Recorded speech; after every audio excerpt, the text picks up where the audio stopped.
This is Watercress, an edible plant from the cabbage or mustard family. You'll find it growing in slow moving streams like this and any damp ditches or ponds, and it can form large dense mats.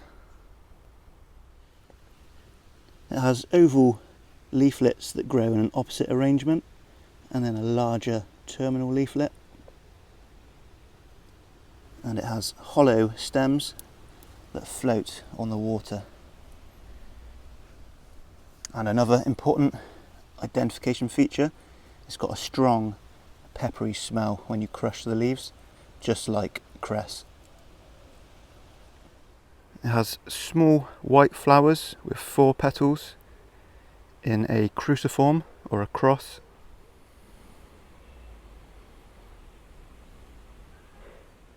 All parts of this plant are edible and have a strong mustardy kick. It's the same plant that comes in the salad leaf mixed bags that you can get in the supermarket, though it's usually picked at an earlier stage than this. I actually prefer it when it's a bit more mature like this. A caution with this plant though, it's best not to eat this raw if it's picked from the wild, especially if it's picked from near agricultural land, as there's a risk of contracting the parasite liver fluke. A quick internet search for liver fluke should put you off that. It's one of the few plants I'd rather buy from a shop if I'm going to eat it raw, as the cultivated watercress is kept free of the parasite. Although I wouldn't eat it raw, apart from maybe if it's from a clear mountain stream, it's still very good cooked. It's good stir-fried or made into a soup with spinach. The flower clusters and the thick stems make a good vegetable too. The plant that you're most likely to mistake watercress for is fool's watercress, which is also edible. The best way to tell them apart is fool's watercress has a strong carrot smell and it's from the carrot family, rather than the peppery smell of watercress. And you also definitely need to be able to identify hemlock water dropwort, which is deadly poisonous and grows in the same habitats as watercress.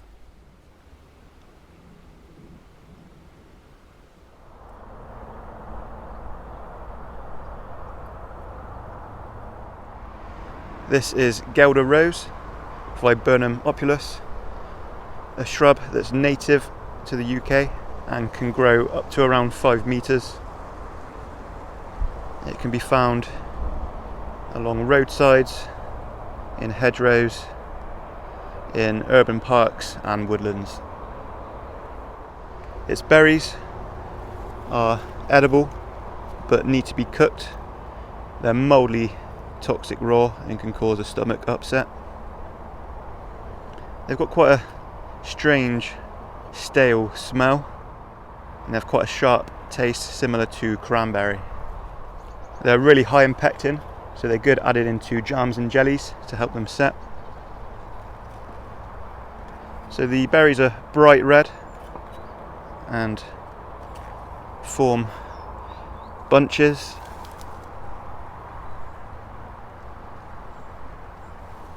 And the berries are quite soft and juicy, and they have one large seed in the middle. And the berries start to ripen in September and throughout the autumn.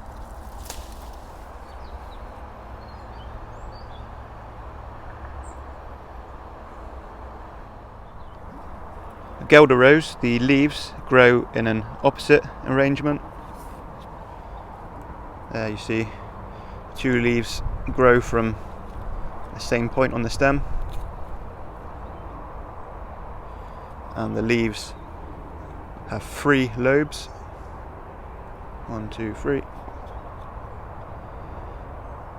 And the leaves are softly hairy underneath.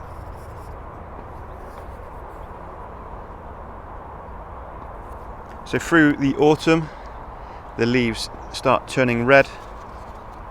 These are starting to turn quite early. They'll go a nice deep scarlet red colour.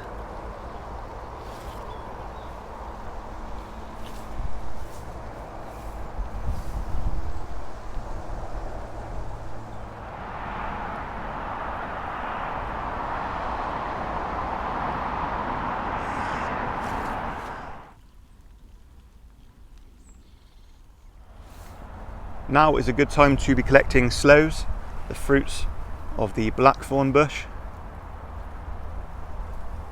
These are mostly used for making sloe gin, which is something I like to make most years. So they're not really a fruit that you just eat on their own like a damson, but I do like to nibble on one or two as I'm walking. They're really, really astringent. The best way I've heard it explained is someone said it's like they're trying to turn your face inside out, which is right, they're really, really sour. So they've got a large stone in the middle and then quite yellow flesh, quite like a plum, which they're very closely related to. On a blackthorn bush, you do get a lot of the fruits. They're quite small, so you need to collect a lot of them. But just be careful of these long thorns.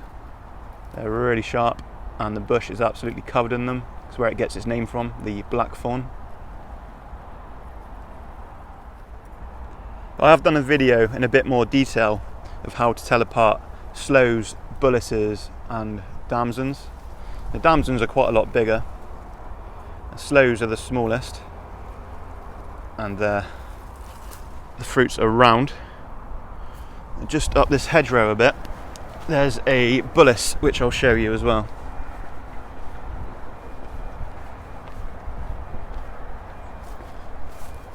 So just here, this is Bullace. So you can see the fruits are quite a bit bigger, but they're also round. They're not oval like the damson. So this is the Bullace. The smaller ones are Sloe. They're all edible anyway, the Sloe, Bullace and damson. They're all very closely related. The main difference is damsons you can eat as they are. These are probably a bit too astringent to use just as an eating fruit. They're more for flavouring. These are rose hips, and these are the hips of our wild native rose, the dog rose, which is a very common shrub all through our hedgerows. They are edible, but they have seeds inside which are covered in hairs, and the hairs are an irritant and need to be removed, just like with the Japanese rose hips that I talked about last month. These are quite a bit smaller than Japanese rose hips, so you need to collect quite a few, but as you can see, there's no shortage of them. Pretty much the whole of this hedgerow is covered in rose hips. These are really good for making syrups.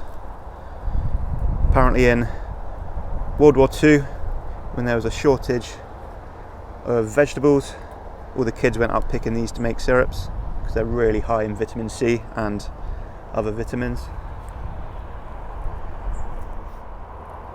All roses have edible hips. As you can see, dog rose is a fairly large shrub, and it's got long arching stems that are covered in really nasty thorns.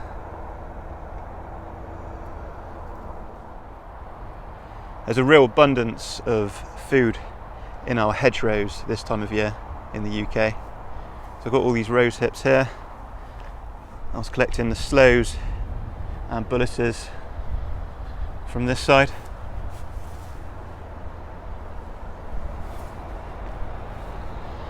I've got the Guelder rose and a load of haw-berries up this side.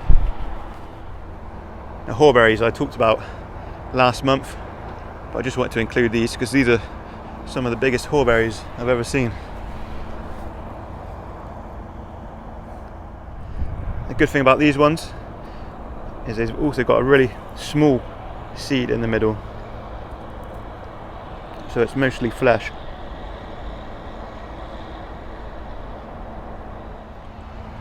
This is the sort of place I'll look to forage this time of year. Country lanes and roads like this that are nice and quiet, nice and open, so they got a lot of sunlight, allows the fruits to grow a lot bigger. The first 2 weeks of September is the traditional time to harvest hazelnuts. By now they should all be pretty much ripe. As long as there's some browning on the shell, then the nut should be ripe inside. The trick is this time of year is finding hazel trees where the nuts haven't been all eaten by squirrels, so be looking around around towns, villages and in parks. I wouldn't bother looking in woodlands because those trees pretty much get stripped bare. But this tree here in the middle of a park is absolutely full of lovely hazelnuts.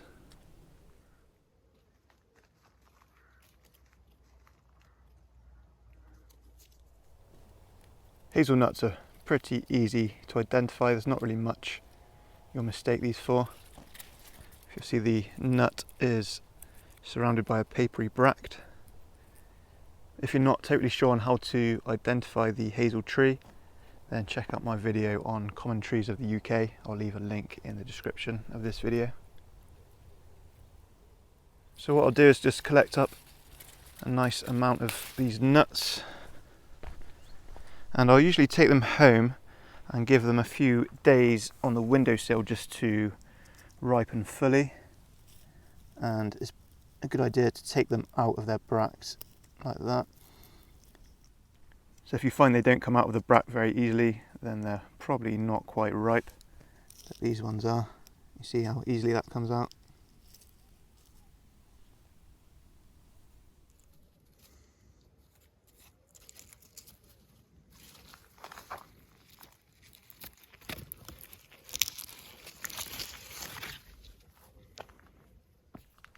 Hazelnuts are the type of food that, if you're in a survival situation, will keep you alive because they're full of good fats and proteins, which are not too easy to come by in the wild.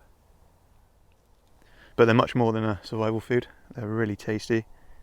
I like these just roasted and served with dark chocolate, or you can make a hazelnut and chocolate spread like Nutella, or you can make a nut roast. There's quite a lot you can do with these. You can also make a nut butter with these, which is really good.